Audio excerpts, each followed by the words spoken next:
Polda Jawa Barat membantah klaim kuasa hukum tersangka Priguna Anugrah, dokter residen Universitas Padjadjaran di Rumah Sakit Hasan Sadikin Bandung, yang menyatakan bahwa keluarga korban telah mencabut laporan polisi dalam kasus dugaan pencabulan.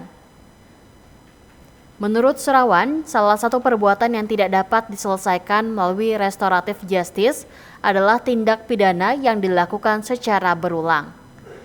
Ia menegaskan bahwa hingga kini, dari hasil pemeriksaan rekaman CCTV dan keterangan para saksi, belum ada indikasi keterlibatan tersangka lain dalam kasus ini.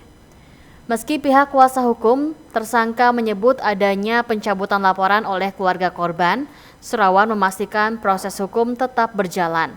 Saat ini, penyidik tengah melakukan uji DNA terhadap barang bukti dengan bantuan dari Pusat Kedokteran dan Kesehatan Polri. Hasil uji ini diperkirakan keluar dalam 3 hingga 4 hari. Sebelumnya, pengacara Priguna, Ferdi Rizky Adilia, dan Gumilang Gatot mengklaim bahwa pencabutan laporan terjadi sebelum penangkapan tersangka pada 23 Maret 2025. Ferdi juga menjelaskan bahwa kliennya telah menyampaikan permintaan maaf kepada keluarga korban dan menyerahkan proses hukum kepada pihak berwenang.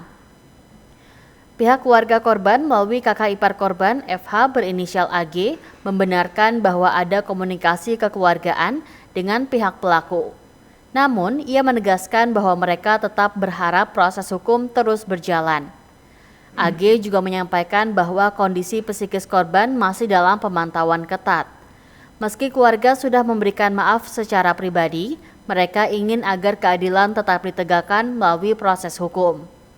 Ia mengungkapkan bahwa ayah korban meninggal dunia pada 28 Maret 2025 setelah menjalani operasi di RSHS.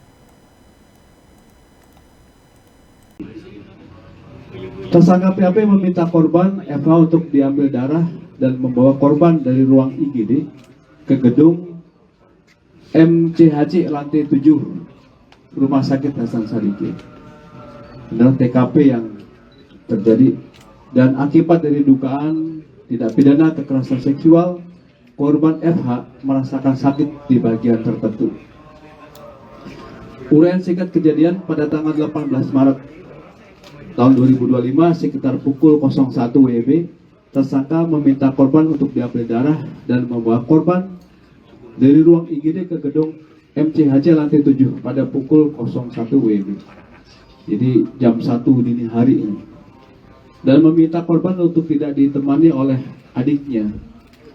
Dan setelah sampai di ruang nomor 711, tersangka meminta korban untuk mengganti pakaian dengan baju operasi warna hijau dan meminta korban untuk melepas baju dan celananya.